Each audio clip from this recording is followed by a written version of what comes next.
Welcome to W5. It's a job that requires endless patience, dedication, and compassion, caring for the elderly. So many of us rely on these frontline workers to look after our vulnerable, at times even helpless parents and grandparents living in nursing homes across the country. The problem, there is very little oversight of these workers, and that's especially worrisome in light of this week's investigation. W5 has uncovered a staggering number of instances of abusive care, seniors suffering at the hands of the very people who are supposed to be helping them, and it appears there's often little that can be done. In Peterborough, Ontario, Camille Perrond and his wife Penny were once known simply as the friendly owners of this vacuum cleaner business. Peterborough Vacuum? Today, everybody knows them as crusaders on a mission to expose abuse in long-term care. I always have to keep an eye on this pricing here, too. Hey! Long time no see! And it all started 2 years ago when Camille first noticed unexplained bruising on his mother, Helen McDonald, the woman he vowed to protect. You can stay there, Bruce. We'll bring the table here. Yeah. In her younger days, Helen was an activist for adults with developmental disabilities. She's always helped other people. I think that's where I get my advocating from. But her greatest passion was taking care of her family.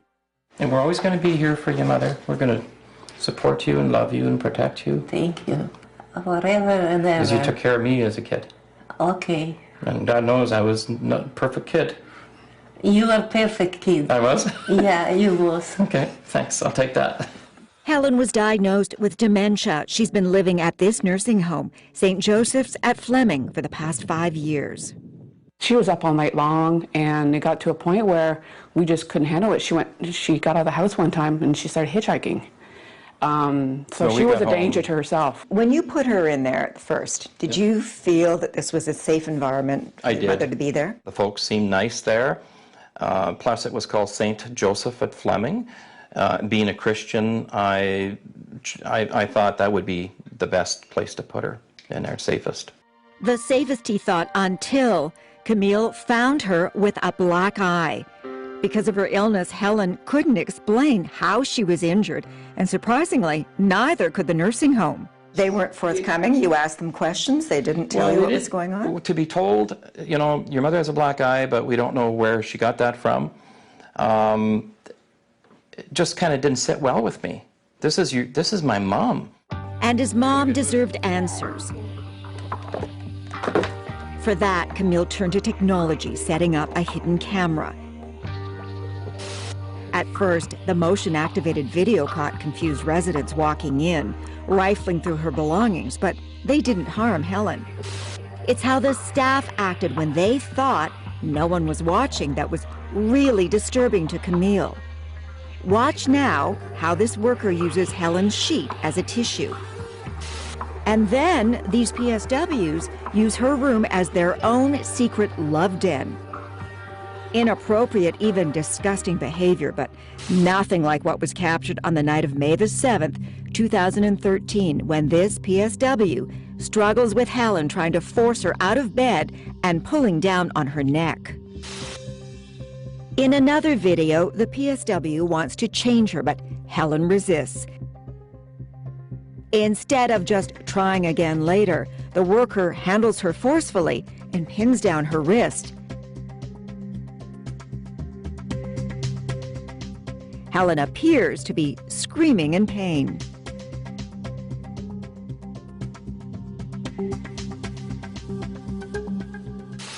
Threw her around basically, and you can see the wrist, my mother being in pain with her wrist being twisted. It was just unbelievable. Notice Helen's rapid breathing. She's obviously in distress. And there's more. The PSW takes a feces-smeared cloth and shakes it near Helen's face, clearly upsetting this frail 85-year-old who was still recovering from a recent hip operation. Camille took immediate action. He went to the media with his hidden camera footage. To see my mom, to see what happened to her, very upsetting. I've never had my heart beat like it beat it that night. And that's when Ontario's Ministry of Health and Long-Term Care launched an investigation. The government definitely states, quote, the staff members' actions constituted emotional abuse and physical abuse as physical force was used, causing resident physical pain to the left wrist. Yep. They took it very seriously. They did. And Camille, he transformed almost overnight into an advocate against seniors' abuse. I support what you're doing. He and his wife still field calls almost daily from people sharing their outrage. I'm all with you for what those two stupid people did to your mother. And I hope they get jailed. Camille's advocacy prompted swift action from the nursing home. All 4 workers caught on camera were fired from St. Joseph's at Fleming. And the worst offender, Peggy Perot, she became the subject of an extensive assault investigation. At Peterborough's police department, over the course of 3 months, Inspector Larry Charmley and his team reviewed 40 hours of video evidence. What was your reaction when you saw the video? I did find that that was certainly a little bit shocking to me. It's not the way I would hope to be treated, nor would I want a loved one to be treated that way. He may have been shocked, but decided there was no criminal intent. Police did not press charges. It was a terrible blow for Camille. It sends out a wrong message. It certainly sent out a wrong message to my mother and family. We're just thoroughly disgusted with this. If that was your mother in the bed, would you want her looking after your mother again? No, I wouldn't. I think there was plenty of other options, and maybe it's a training issue.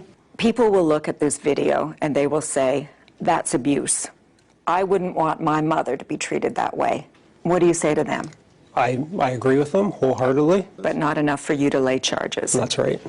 We felt that we didn't have criminal intent in this case. That is that we didn't feel that the worker intended to cause any harm to the patient, that they were, in their mind, believed that they were trying to do their job and they were trying to restrain the patient and not be hit themselves. But some disagree. National elder abuse expert Lynn McDonald thinks this is criminal behavior caught on camera. I don't know what the mystery is. That woman should be arrested. I'm sorry, but I think she should. A lot of abuse, incidentally, occurs when staff are trying to get older people to do something, like involved in care, and there is no reason to push somebody to make that care happen. Well, the ministry went in and investigated. Oh, yes. And they felt there was abuse. Of course there was. That is abusive. If you did that to a child, they'd be on you in 2 seconds. Children are precious, older people aren't. It's ageist. Now, whether you choose to believe the actions of this PSW amount to a crime, abuse, or professional misconduct, this much is certain. Without criminal charges, abusive PSWs are free to continue working with our most vulnerable. Peggy Perot was fired, but through her union CUPE, she's fighting to get her job back.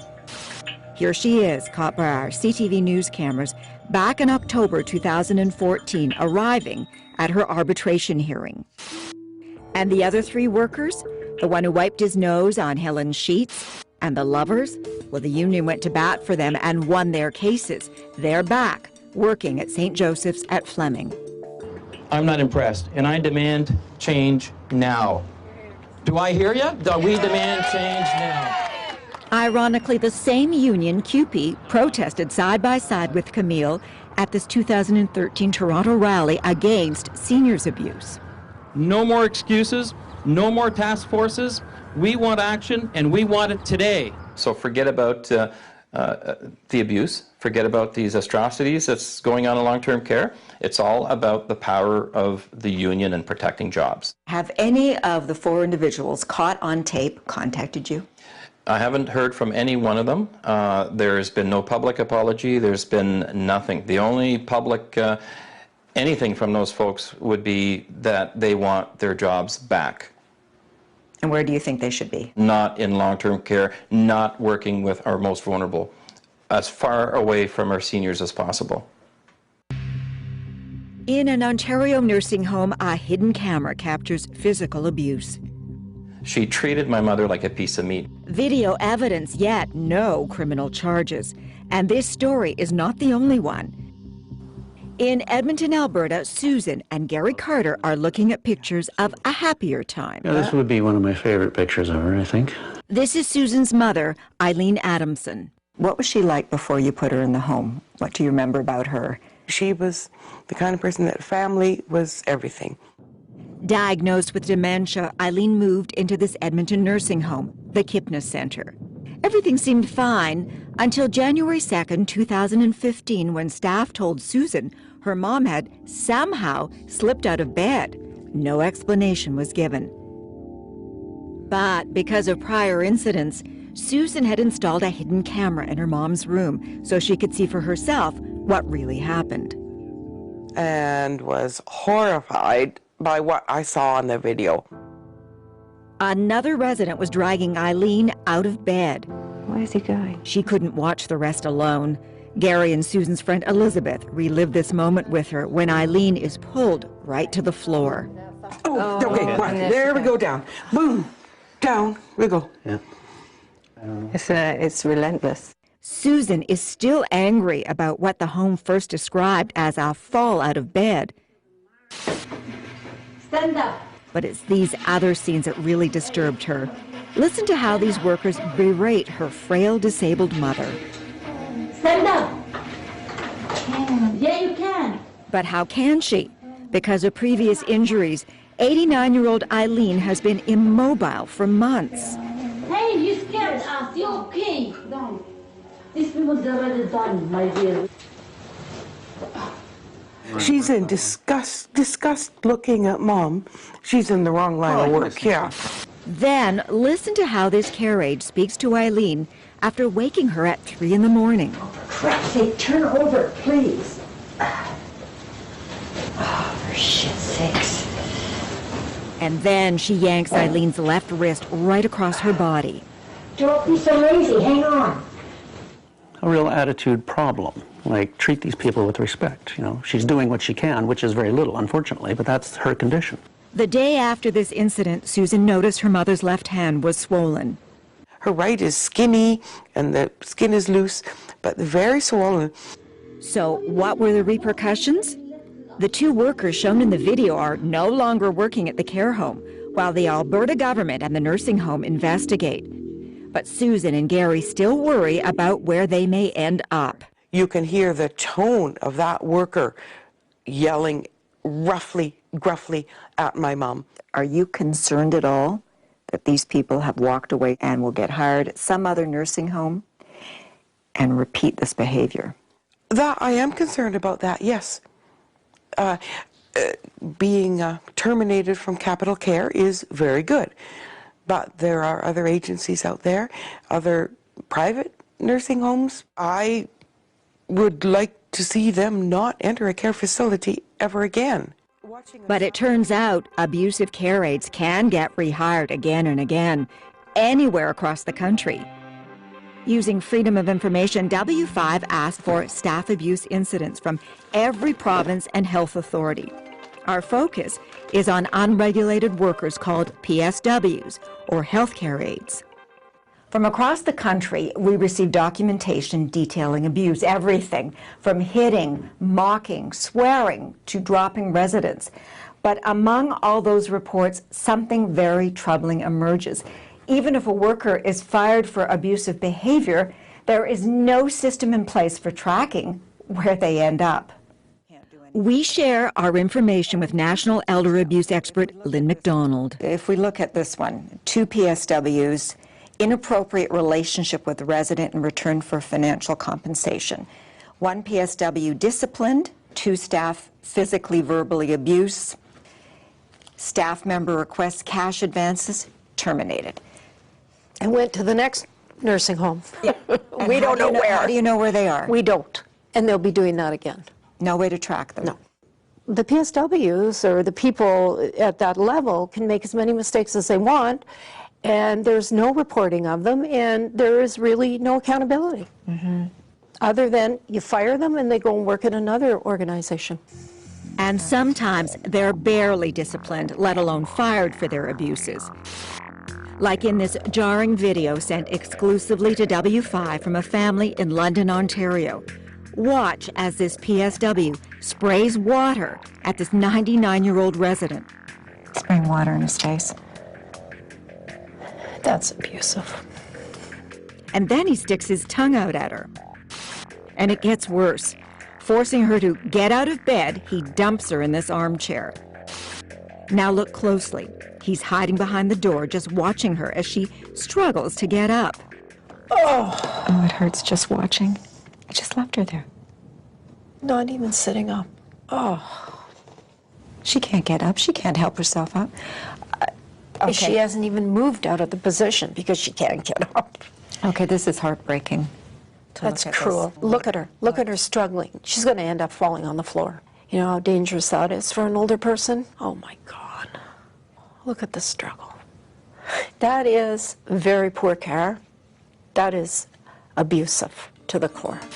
So what happened to the PSW? The family told W5 he was transferred to another floor in the same nursing home.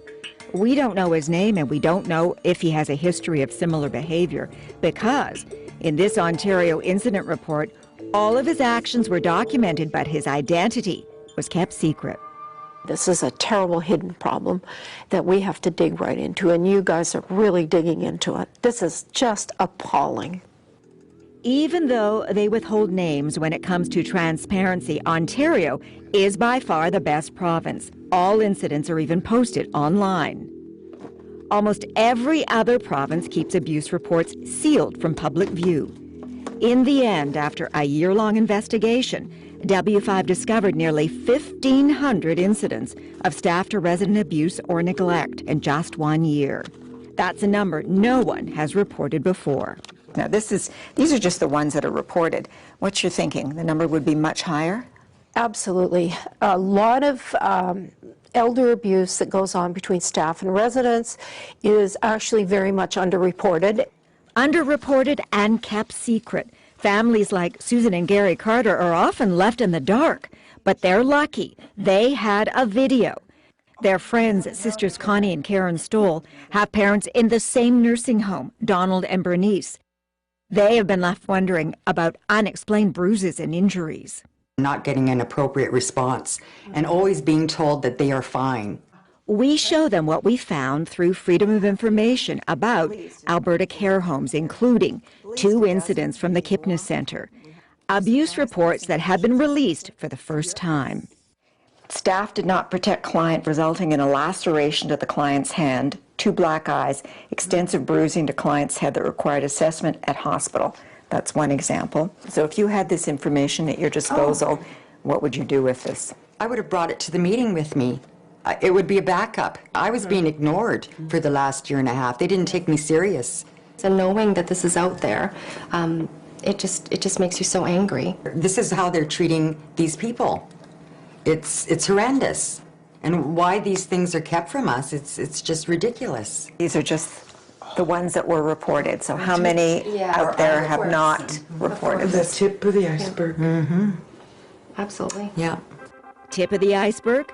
Well, W5 conducted an anonymous online survey with frontline nursing home staff from across the country, asking, have you ever witnessed staff-to-resident abuse in the nursing home where you work?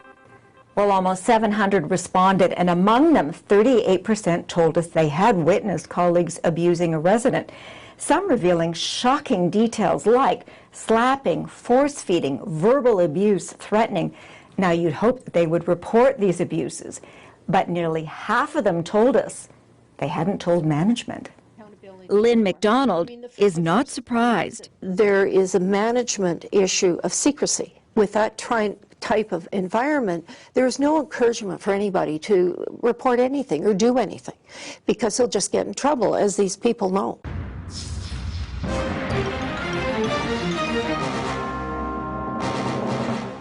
Welcome back to W5. We've seen shocking cases of seniors enduring abuse at the hands of their caregivers in nursing homes. Now we're about to meet one family who's demanding action from the government after their loved one suffered needlessly in her dying days. Regina, Saskatchewan, one of the coldest nights of the year, but inside Susan Langan's home, The party is just getting started. Happy birthday to you. Happy birthday to you. This looks like any other family birthday party. But amid the smiles, Susan, her sister Donna, and her sister-in-law Leanna are locked in the toughest battle of their lives. Their wish? Seeking justice for this family's cherished matriarch, Margaret Warholm. Donna, tell me what your mom was like before you put her in the home. She loved the kids. She loved to go shopping. She loved to laugh. She was fun. But when Margaret was diagnosed with severe spinal stenosis, she was moved to the Santa Maria Senior Citizens Home. As her back condition worsened, she became completely bedridden. For more than a year, staff were warned not to move her out of bed ever. But in 2013, Margaret's family learned 2 healthcare aides had transferred Margaret out of bed and then somehow dropped her. Your mother wasn't in there because she had Alzheimer's. No. So she knew exactly what was going on. She did. So when this incident happened, what did she say to you when you saw her? That they had dropped her and that she was scared of them. She didn't want them back near her. She was scared they would drop her again. Remember, Margaret wasn't supposed to be moved at all. After an investigation, the home called it a lack of critical thinking on the part of the staff. But beforehand, the family says nobody appeared to be taking it seriously. You saw your mom, and as far as the staff was concerned, she was okay. She didn't need to go to the hospital. Right, she just had the bump on the head. Were you surprised, Leanna, that no one suggested that your mom-in-law go to the hospital? Well, you trust what they say to you, right? But after days of excruciating pain, 74-year-old Margaret was rushed to hospital where doctors learned she didn't just have a bump on her head. Margaret's spine was fractured in 4 places, and hospital nurses found a massive bed sore. It covered almost all of her back. This is a photo that was taken that In the day. hospital, yeah. Hard to look at it again now after all this time. Very. We wish we could have prevented that. This shocked Margaret's family, who was told she did have a bed sore, but not to worry, it was only the size of a quarter. Her back is raw. You can see her bones. It's been more than a year, and Donna still can't bring herself to look at the photo. We couldn't have known. We couldn't move her to see anything. It hurt too much, and we trusted them, saying that it was the size of a quarter. It's an awful big quarter. And after a few days in hospital, Margaret Warholm died. Her family believes she suffered needlessly and lost the will to live. No one should have to go through that. We hope we can prevent another family from ever having to look at a picture like this. It was awful. What you're telling me here sounds like negligence. I really do think that it's criminal negligence. When somebody signs up to do that job, they have a moral obligation that they are going to do the best they possibly can to care for that person. And if you can't accept that obligation, you shouldn't be there. And what happened to those aides? They are still working there. Hi, John. Sandy Good morning. Ronaldo. How are you? Good to meet you. Santa Maria CEO John Kelly. He wants W5 to know that this Catholic institution has been transformed since Margaret Warholm's death, adopting what he calls a new resident and family-centered model of care. Have you seen this picture? Yes, I have. What does that say to you? It's concerning. And that's a visual evidence that we didn't do what we were supposed to do here.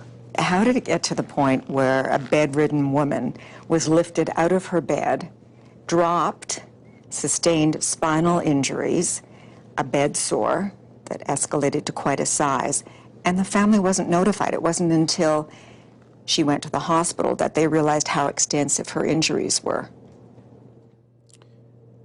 I think what we're talking about here is communication with the family. We've already made changes to how we communicate with families. What about the caregivers? What's happened to them? The caregivers were disciplined according to the collective agreement. Which means what?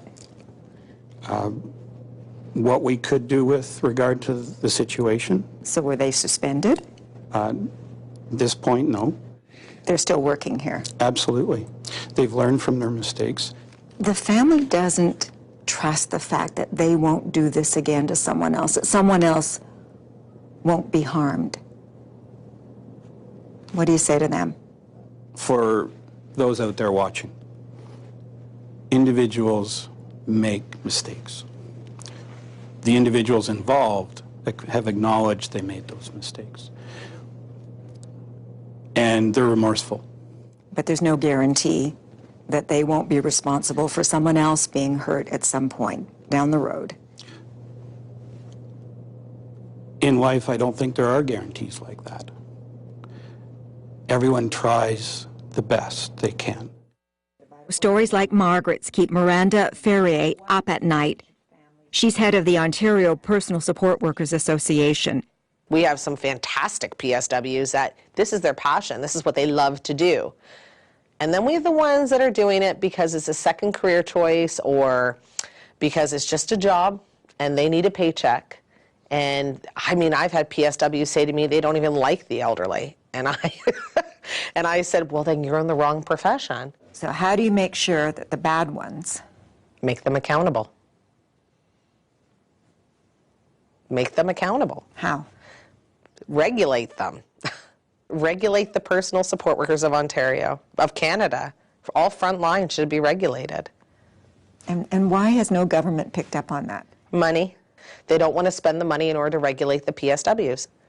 So what are we going to do? I mean, I think at this point it's up to the public. The one day, chances are you're going to be face to face with a personal support worker. Do you want it to be somebody who doesn't have proper credentials? Do you want it to be somebody who had training? Or do you want to know that this individual has been thoroughly checked and that they're governed?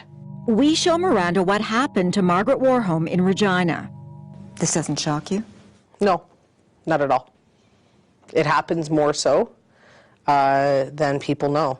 And she was so frightened she didn't want them back in the room again, ever.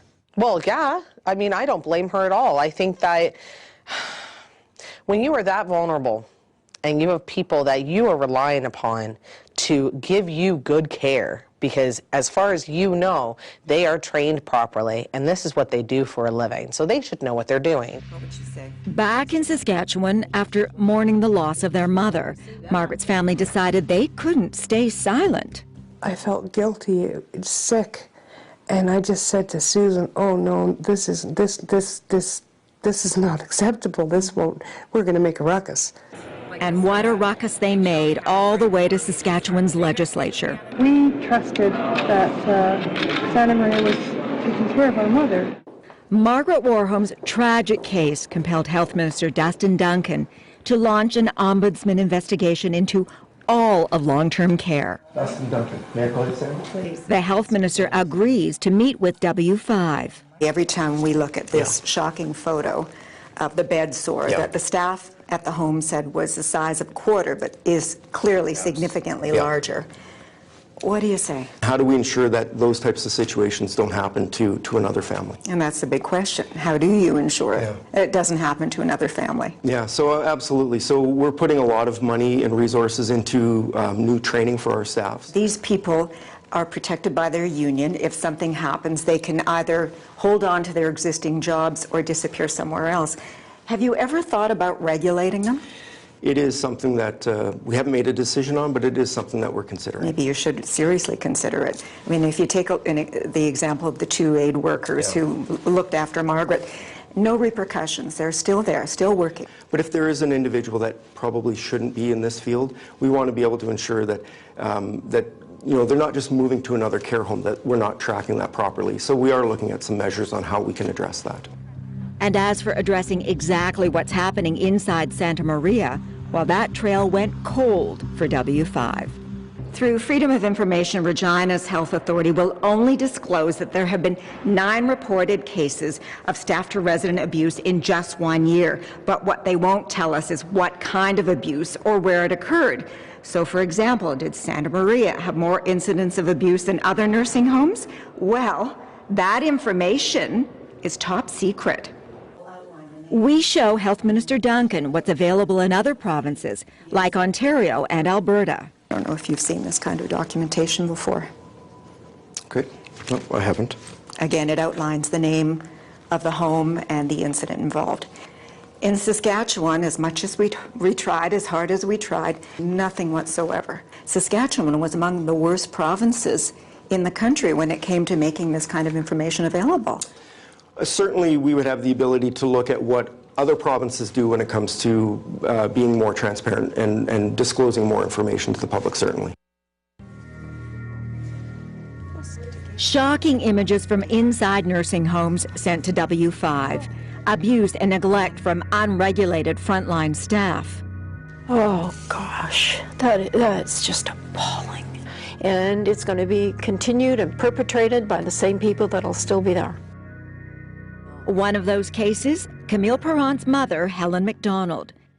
You are my own one. Thank you. Thank you.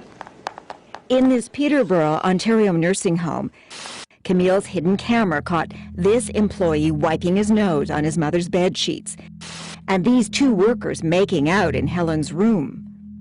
All three were fired from St. Joseph's at Fleming, but their union, CUPE, fought to get their jobs back. How are you?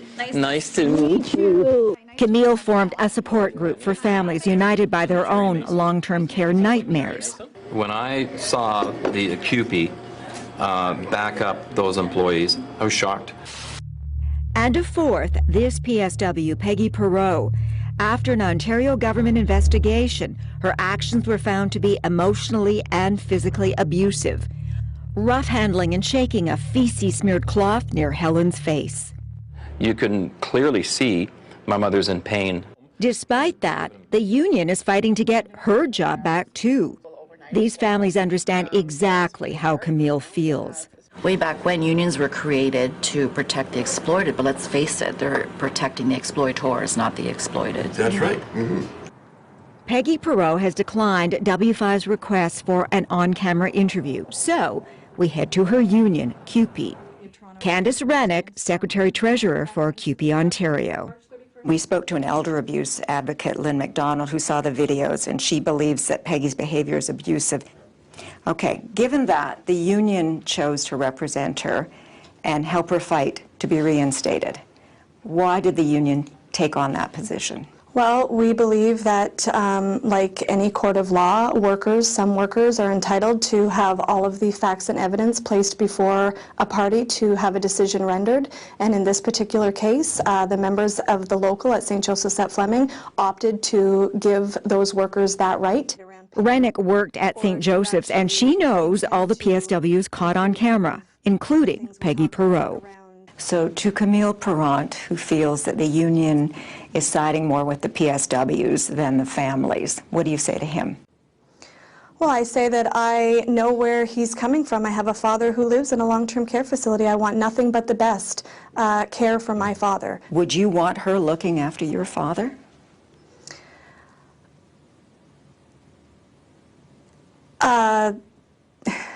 You know, that's not, you know, I can't speak for what Peggy was going through that day and that moment.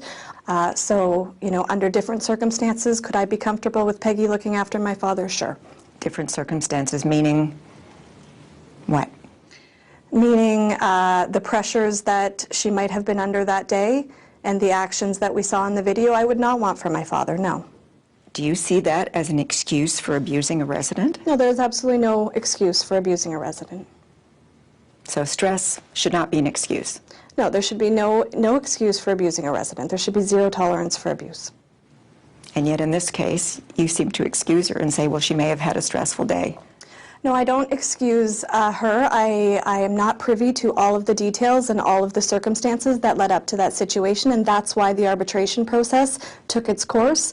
These images, they're difficult to watch, but the story isn't the few minutes or the few seconds that get captured on a hidden video camera. It's the thousands of seconds that we don't see of PSWs going to work every day, working their hearts out in chronically understaffed and underfunded facilities. That's the story. Despite the union's vigorous defense, Peggy Perot did not win her case. She can't return to her job at St. Joseph's at Fleming, but she can still be employed as a PSW. For Camille, that provides little consolation. Nothing right now is stopping her from getting a job in any other senior's home in Ontario. There's just no enforcement. There's no consequences. There's a union that will protect them no matter what happens. It's the union's role to protect their workers, but who's protecting the residents? Well, that's the government's job, and here's part of one province's solution. The Ontario PSW Registry, announced in 2012 by then Health Minister Deb Matthews. The registry will promote greater accountability and transparency and will validate the contribution of PSWs. PSW Miranda Ferrier had high hopes for this registry, finally something that would protect the public by listing a PSW's credentials and any history of abuse. But 3 years later, that still hasn't happened. Okay, so that means that if I want to look up someone and see what their training is, their credentials, their history, can I do that? You can only look them up and get their name to see if they sit on the registry. But all that other important information I can't get? No, you can't get. And certainly if there have been any incidents involving a nursing home where they've either been reprimanded, punished, suspended, any of that? Nothing. None of that? None of it. So who's protecting the public? Because it's definitely not the PSW registry. Miranda even tested the system with her fiancé, Michael Romanovich. Her organization registered him as a PSW on the registry, but guess what? He's not a personal support worker, he's a contractor. Your fiancé is on this registry. Yep. He signed up. As far as we know, yeah. We and signed he's not him up. a PSW. No, he's a contractor. So that means anyone can sign up Anybody and can call sign themselves a PSW. No checks, no balances, Nope. Nothing. We show Camille what else we found on the PSW registry. Not just a contractor, but Peggy Perot. Did you know that Peggy's name was on this particular website, but no record of what happened in the nursing home with your mother? But Peggy's name is on here. It angers me. This website's a fake. That's all it is. It's fictitious. It's there to fool people. And if this is not working, what would you like to see happen? We need a college, a proper college of PSWs that will take these reports and will put their names on their websites for others to see who offended and who abused our seniors. At Ontario's legislature, we asked Health Minister Dr. Eric Hoskins about the PSW registry. It's, I believe, an effective way for PSWs to self-register and be part of this larger community of about 100,000 PSWs. But there's no question there's more work to be done. There are no guarantees, at least at this point, that my father, your father or mother are safe given the way the registry is set up. It was because of my belief that there were shortcomings, that there were registration and verification issues, that I asked the custodian of the site to no longer have it public-facing. Translation, the website is going through an overhaul. Around the time W5 began asking questions, part of the site was shut down. Families can no longer search for a PSW. It's kind of like the Wild West out there, and with so many elderly, frail people who can't speak for themselves, who rely on the PSWs being qualified and rely on the employers who hire them to do their due diligence. If it's not happening, it's got to come from someone like you. But we're working towards that. So that expectation should be there by any family member or the client or resident themselves, that that facility that they find themselves in should be providing Sounds those great. assurances. Sounds great in theory. You know, it all comes down to regulation. And, you know, as far as regulation is concerned, it works for doctors, right? Well, and it works you for know, nurses. So we've come Why a not long way. PSWs? Well, and perhaps at one point in time in the near future, that may be an option. That we're certainly looking at that and other things. But we think Dr. Hoskins should look at what's happening inside nursing homes. We show him that video of a PSW caught on hidden camera, spraying water at a 99-year-old resident and dumping her in an armchair, struggling to get up. It's appalling, isn't it? Well, it's heartbreaking, right? We expect our parents, our seniors, to be treated with respect and dignity. That's what we have to, that's our goal. So that's why when I ask you these questions about the registry, if this person's name and actions had been on the registry, then the employer would know, then they could do their due diligence, anyone would know. It further strengthens my resolve that there's much more work to be done. W5 asked the Ontario minister how much the government has spent on a website that offers families no protection. But as of this broadcast, they have provided no answer. We don't have time to fool around with this. The problem is now. The issues are now. They're not 5 years from now, 10 years from now. If anything, it's going to be worse than it is today. As for Camille, he wants another police department to investigate his mother's case. A relentless advocate, but he admits keeping his mother safe has taken its toll. He doesn't sleep well, doesn't eat well enough as well. I'm just concerned about his health, that's all. Would you pull him back if you feel that he's becoming overly anxious or taking on too much? No, because he needs to be out there, and I think it would be worse on him if he did nothing. This isn't over for you, is it? No. This is my journey now. I feel it's going to get worse because we have a lot more seniors that are getting old. So as long as I can breathe, I will continue our fight. Not only my mom now, it's about everybody else's mums and dads. I love you. I could remember walking to work as a kid saying, God, give my mom a long life.